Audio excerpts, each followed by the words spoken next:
mais uma vez estarmos aqui na casa de Deus para adorar, para compartilharmos a sua santa e bendita palavra. Nós gostaríamos de comunicar, especialmente aos obreiros, que neste final de semana, agora, próximo sábado e domingo, nós teremos o retiro dos obreiros ali na sede diária em Ares.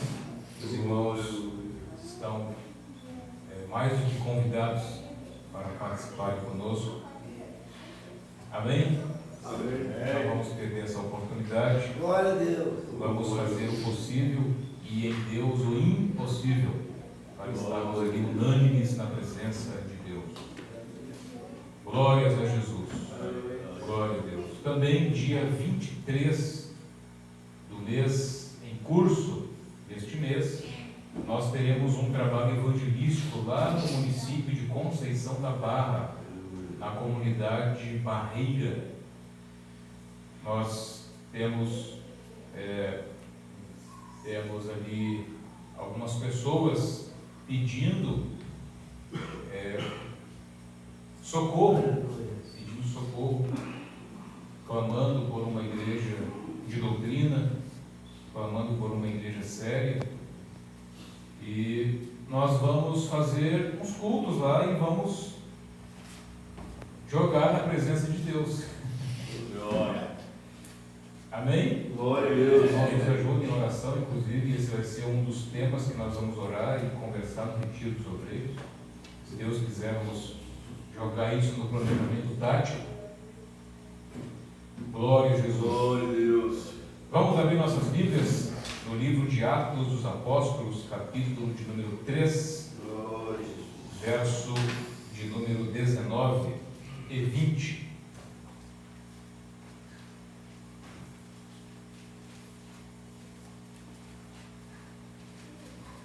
Atos, capítulo de número 3, versos 19 e 20. Glória a Jesus. Meu Deus, meu Deus.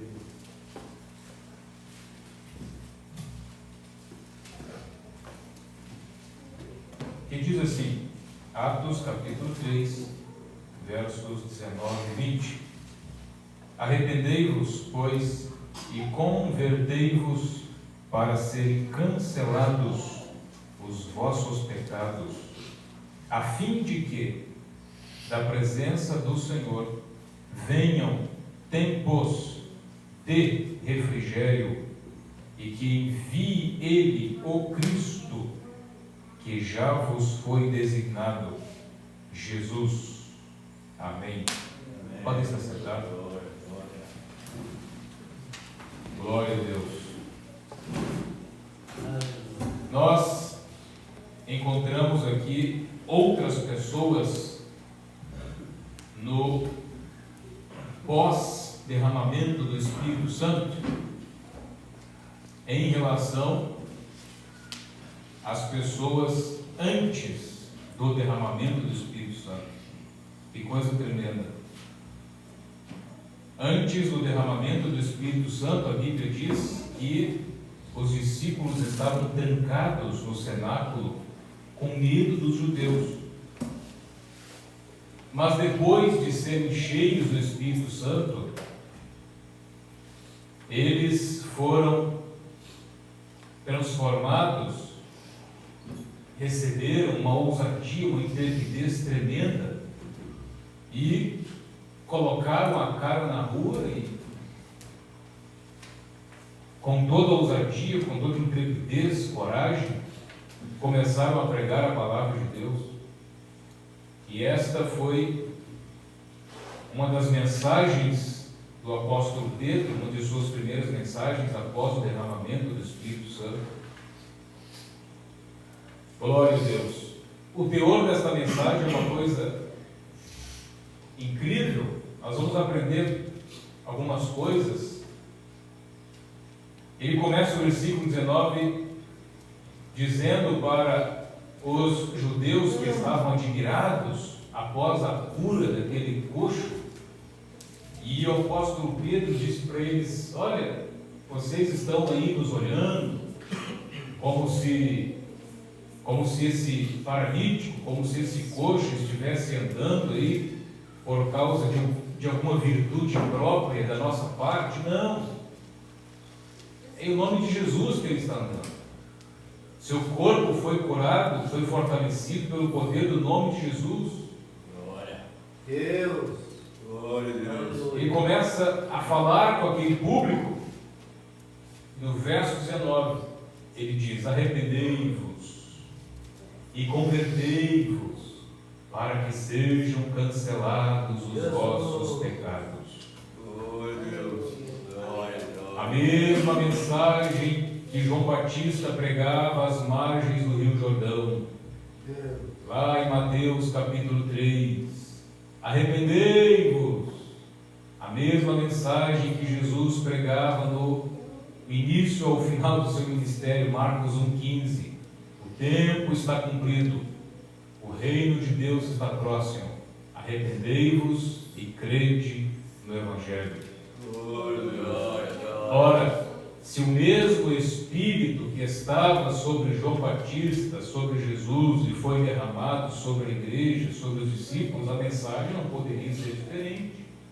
O mesmo Espírito produziria a mesma mensagem. Aleluia, Jesus. Meu Deus. A palavra arrependei-vos, no grego metanoio, significa, irmãos, mudar de mente, mudança de pensamento. E é uma mudança de pensamento tal que traz também um pesar pela vida pecaminosa, não somente pelos pecados propriamente ditos, mas pela vida pecaminosa que se tinha até aquele momento. Arrependei-vos, metanoio, quer dizer, mude de mente, mude a forma de pensar, a ponto de ter pesar pela velha vida, a ponto de ter pesar profundo pelo estilo de vida praticado até então. Glória a Deus. Esse é o significado da palavra arrependei-vos. Muito diferente de mensagens que nós temos ouvido ultimamente, como se o arrependimento fosse aplicado somente para pecados específicos, para certos tipos de pecado. Não. A mensagem do arrependimento bíblico, nas palavras de Jesus, nas palavras da igreja primitiva, inspiradas pelo Espírito Santo, é muito mais do que se arrepender de certos pecados ou de uma lista de pecados. É mudança de pensamento, é mudança de mente. Glória a Deus. Em 1 Coríntios capítulo 2, verso 16, a Bíblia diz que Deus nos deu a mente de Cristo. Damos a glória a Deus por isso. Aleluia. Deus nos deu a mente de Cristo, uma nova forma de pensar. É a mesma mente sófron que nós temos estudado, que nós temos falado, que nós temos pregado, que nós temos compartilhado uns com os outros. É a mente restaurada, a mente salva, que dá condições ao seu portador de dominar a sua própria razão humana, que dá condições ao seu portador de dominar os seus impulsos, as suas emoções. É a mente espiritual no controle da razão humana, dos próprios pensamentos humanos. Aleluia! Glória a Deus! E a Bíblia está dizendo que Deus nos deu a mente de Cristo. E a mensagem do arrependimento é para que tenhamos esta mudança. A mente sofram. Mudança de pensamento, mudança de mente. Isso é arrependimento. Isso significa a palavra metanoio, mudança de pensamento. No Salmo de número 119, verso 71, o salmista que compõe aquele salmo, ele escreveu uma coisa muito interessante. Ele disse assim: Deus, foi-me bom eu ter passado pelo sofrimento, para que eu aprendesse a tua lei, ou os teus estatutos, ou os teus juízos, ou a tua palavra. Foi-me bom o que? Eu ter passado pelo quê? Pelo sofrimento, para que eu aprendesse a tua palavra. Ou seja, para que a minha mente, para que os meus pensamentos, não somente a nível de intelecto, mas a nível de mudança profunda, interna, que impacta o externo, fosse absorvida pela minha mente, a ponto dos meus pensamentos absorver a tua palavra de maneira profunda, impactar o meu homem interior e exterior também. Por que a Bíblia está dizendo isso? Porque tem pessoas que, infelizmente, só aprendem com o sofrimento. Em algumas coisas, existem pessoas que só aprendem com o sofrimento. Arrependimento significa mudança de mente, não é assim? Mudança de pensamento. Mas tem pessoas que ficam com tempo na igreja. Fica com tempo na igreja, fica anos na igreja, sem ter se arrependido, sem ter nascido de novo. Porque a pessoa tem um nível de resistência, de dureza terrível. A pessoa tem uma razão humana muito forte. Então, para Deus salvar esta pessoa, para Deus salvar esta ovelhinha que Ele trouxe para o seu aprisco, é preciso que Deus desmonte essa pessoa através do sofrimento. Quantas pessoas nós conhecemos que depois de anos a pessoa diz assim: antigamente eu pensava assim, agora eu penso diferente. Hoje eu entendo o trabalhar de Deus. Hoje eu sei. Frases como essas. É justamente o que o salmista escreveu. Foi-me bom eu ter passado pelo sofrimento, para que eu aprendesse a tua palavra. Nas primeiras tentativas parecia uma coisa como esse pedaço de mármore aqui,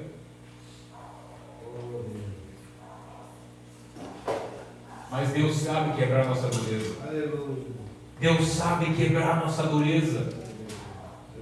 Deus sabe dirigir os nossos passos, dirigir as circunstâncias da nossa vida, para que a gente mude a forma de pensar. Foi-me bom eu ter passado pelo sofrimento, para que eu aprendesse a tua palavra. Quantos podem dar glória a Deus por isso? Glória a Deus. Aleluia! Aleluia! Glória a Deus! Agora, irmãos, para que nós vamos passar alguns sofrimentos, se nós podemos nos humilhar, se nós podemos tomar a atitude de nos humilhar? Eu estava lendo a revista da Escola Dominical hoje, lendo e meditando na lição 6, um trecho ali que foi escrito pelo um autor que já está com Jesus na glória, o Andrew Murray, não sei se é assim que se pronuncia, Andrew Murray. O nome do livro é Humildade e a Beleza da Santidade. Eu tenho esse livro. Ele estava falando que a nossa humildade não é aquela humildade quando a gente está orando, né? A gente fala para Deus: Deus, eu sou pequenininho, eu sou pó, eu sou cinza, eu não sou nada, eu sou pecador. A humildade é reconhecida na vida do crente quando ele se humilha não diante de Deus, mas diante dos homens. Não é diante de Deus, é diante dos homens que a humildade diante de Deus é conhecida. Jesus se humilhou perante quem, meus irmãos? Só perante Deus? Ele se humilhou diante dos homens, ou não? Para começar o seu ministério, ele foi batizado pela sua própria criatura. Se sujeitou ao ministério de João Batista, que ele mesmo tinha criado como a segunda pessoa da Santíssima Trindade. Pois Jesus era agente ativo na criação. João Batista tinha alguns meses mais velho de Jesus. Jesus era mais novo, alguns meses do que João Batista. Mas ele foi lá, sendo Deus, sendo mais novo que o João Batista, e se sujeitou ao seu ministério e foi batizado por ele. E o João Batista não entendeu bolufas, na sua mentalidade humana. Mas, né? Como é que eu vou batizar o Senhor se eu preciso ser batizado por ti? A justiça humana. Jesus teve que explicar para ele: João, deixa por agora, deixa, calma. Nos importa cumprir toda a justiça de Deus. Eu sei que você não está entendendo burufas, mas se sujeita-se a entender. Deixa eu ser batizado por ti. Aleluia! A humildade de Jesus diante de Deus foi comprovada pela sua humilhação diante dos homens. Aleluia! Diante dos homens. Glória a Deus! Aleluia! Eu não estou dizendo que a gente não deva, nas nossas orações, nos humilhar diante de Deus, falando tudo isso, que a gente é pecador, que a gente é pequenininho, que a gente depende. Claro que deve, claro que sim, mas não pode ficar só nisso. A circunstância vai chegar, não precisa nem pedir para Deus. Já está estabelecido por sua sabedoria que a circunstância vai chegar para exercitar a humildade em nós. Aleluia! Glória a Deus! Bendito é o nome de Jesus. Podemos glorificá-lo nesta noite. Aleluia! Glória a Deus. Arrependei-vos, diz a Bíblia Sagrada, mudança de mente. Foi-me bom eu ter passado pelo sofrimento para que eu aprendesse a tua palavra. Mas o apóstolo Pedro prosseguiu dizendo: arrependei-vos e convertei-vos. Arrependei-vos e convertei-vos. A palavra convertei-vos no grego é a palavra epistrefo, que significa mudar-se, virar de posição, dar uma volta. É como se estivéssemos voltado para um lado e damos uma volta de 180 graus, se virando para uma nova direção. Veja, estou virado para cá. Aí eu me volto, dou uma volta. Então eu virei de 180 graus. Certo? Glória a Deus! Eu me converti. Eu dei uma volta. Então vamos juntar as coisas. Arrependei-vos, mudança de mente. Convertei-vos, mudança de direção. Glória a Deus! A gente muda a mente. Deus nos dá a mente de Cristo. E a gente muda de direção. A gente começa uma nova vida, com um novo caminho a seguir, com um novo rumo. Quantas pessoas, meus irmãos, que receberam a mente de Cristo, nasceram de novo, mas não mudaram de direção, se arrependeram, mas não se converteram. Louvado seja Deus! Se arrependeram, mas não mudaram de direção. E o que aconteceu com o novo nascimento que Deus deu? Se perdeu. O que aconteceu com a salvação que Deus deu? Foi perdida. O texto que o nosso irmão Vantuil leu aqui nessa noite, em Filipenses 2:12, lá na última parte, eu cito muito esse texto. A palavra diz ali na parte última do verso, na versão revista e atualizada, eu acho mais claro na revista atualizada, que diz assim: desenvolvei a vossa salvação com temor e tremor. Não basta apenas ser salvo, agora tem que desenvolver a salvação. Agora, neste novo rumo que eu obtive, por ter me arrependido, eu preciso agora caminhar baseado nessa nova direção. Eu preciso buscar a Deus, eu preciso manter a minha vida espiritual em dia, eu preciso jejuar, eu preciso orar, eu preciso ler a Bíblia, eu preciso congregar, eu tenho que estar junto nos trabalhos da igreja, eu tenho que entender que eu estou numa nova direção. Glória a Deus! Um novo caminho, e esse caminho é estreito, é apertado, disse Jesus. Glória a Deus! Arrependei-vos e convertei-vos. Glória a Jesus! E agora vem a consequência disso: para que sejam cancelados os vossos pecados. Glória a Deus! Para que sejam cancelados os vossos pecados. A palavra cancelar no grego é a palavra exaleifo, que significa apagar, destruir, remover. Oh, aleluia. Então veja, quando a gente se arrepende, se converte, os nossos pecados são cancelados, são apagados. Lembra quando nós estudávamos? Até hoje, quando a gente escreve de lápis e erra lá numa coisinha, a gente vem com a borrachinha e apaga, e escreve de novo, escreve novamente, para que sejam apagados, destruídos, removidos os vossos pecados, para que eles sejam cancelados. Por que os nossos pecados têm que ser removidos, têm que ser cancelados?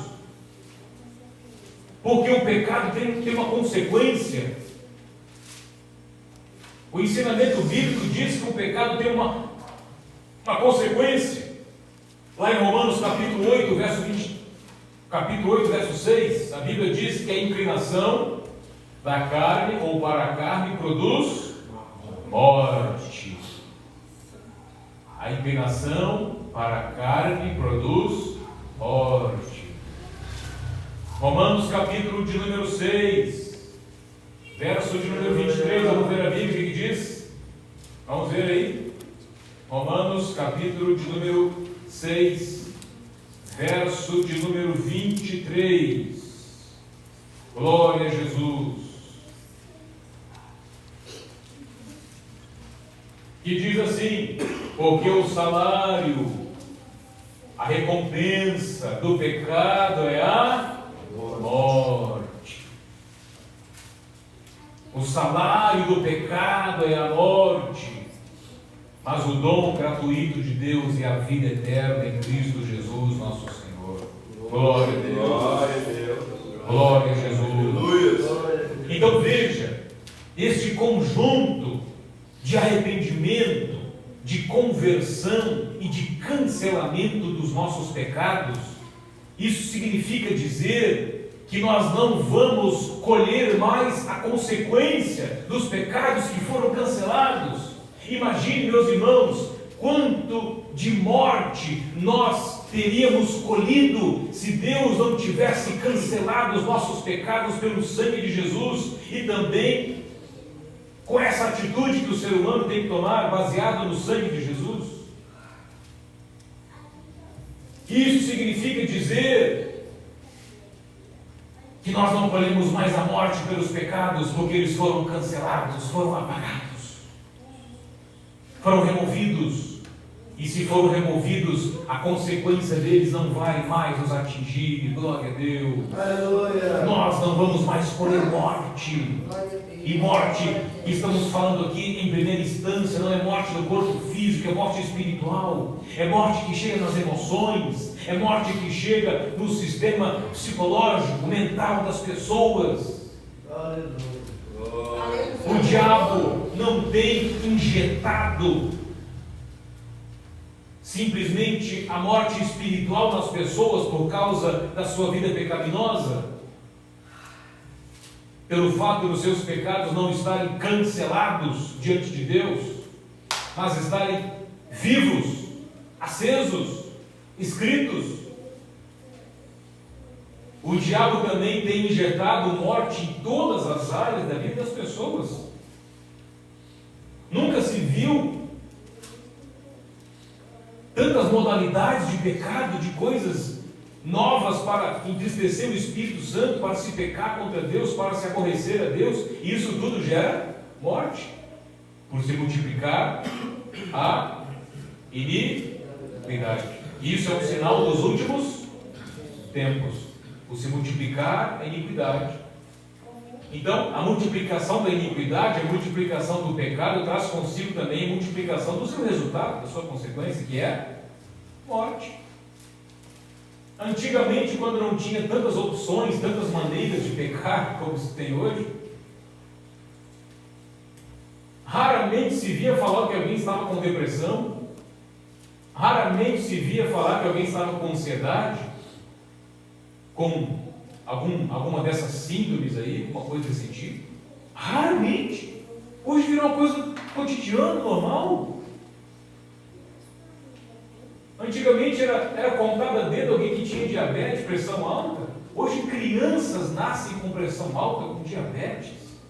O que é isso, meus irmãos? É um conjunto de fatores que vai trazendo a morte para o corpo físico também. Oh, Deus. Louvado seja Jesus.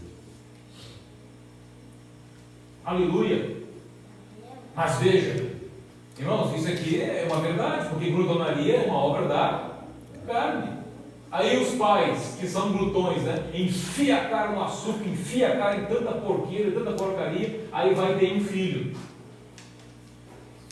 Em vez de comer comidinha boa, comida que Deus criou, comida saudável, rica em proteína, vitaminas, minerais, coisa boa, não, como um caminhão de porcaria. A probabilidade das novas gerações é nascer doentes, por causa da glutonaria.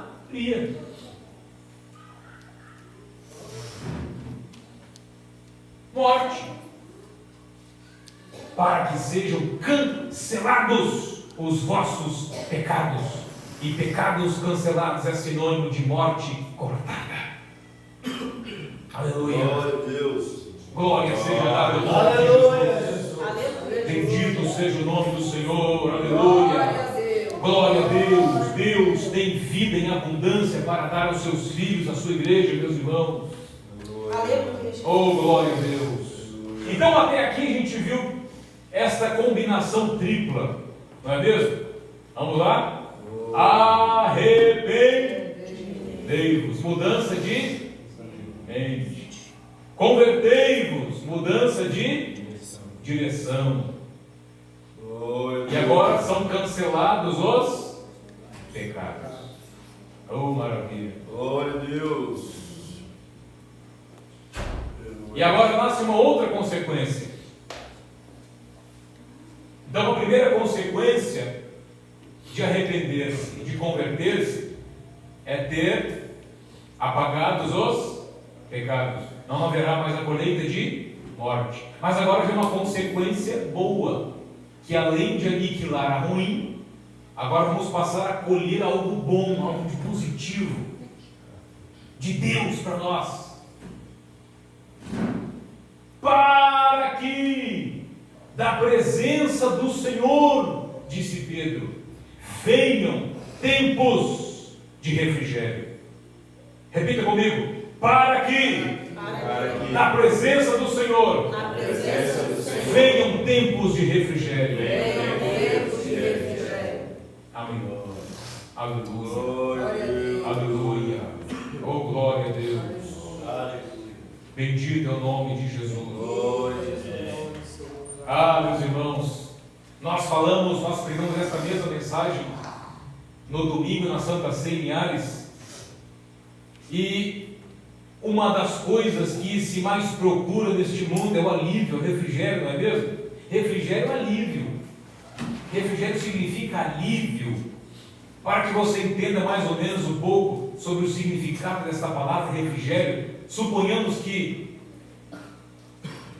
se lembra do verão causticante que passamos? Aí você estava lá no centro, lá na rua, e foi num estabelecimento com ar-condicionado. Você que gosta do ar-condicionado. Aí você vai lá no banco, por exemplo, sai do calorão, abre aquela porta do banco assim, eita maravilha. Eu vou chegar aí. Dá vontade de sair de lá? Para quem gosta, né? Tem gente que não gosta de ar-condicionado. Mas a maioria das pessoas, imagina, um calorão de 40, 42 graus, suando parado. Aí dá na hora de sair, aí tem que ir para a rua de novo, né? Você entrou e encontrou um refrigério. Ou quando liga o ventilador, né? Liga o teco-teco lá e tá. Refrigério. Glória a Deus. O presbítero Aldeci disse que até o motor do carro, e justamente nós citamos o motor do carro também, para que o motor permaneça funcionando perfeitamente, não estrague Os irmãos sabem que o motor, ele alcança uma alta temperatura, ele começa a trabalhar em altas temperaturas, ele precisa ser refrigerado, senão ele se funde. As peças feitas de metal leve dentro dele acabam se fundindo se não houver uma refrigeração. Então tem o sistema de arrefecimento, coloca água no reservatório ou no radiador e aquela água circula, vai lá no cabeçote do carro e fica aquela circulação de água e daquele líquido, né, que tem o refrescante químico, para que o motor não se funda. Mesmo que ele passe por altas temperaturas, funcione em altas temperaturas, ele fica perfeito. Não funde, não bate, porque está refrigerado. Glória a Deus. Aleluia. E a Bíblia está dizendo o seguinte: olha, arrependei-vos e convertei-vos, para que sejam cancelados os vossos pecados e venham assim tempos de refrigério da presença do Senhor. A Bíblia Sagrada compara as tribulações, aflições, a vida que nós, a igreja, passamos aqui na terra, com o calor. Em 1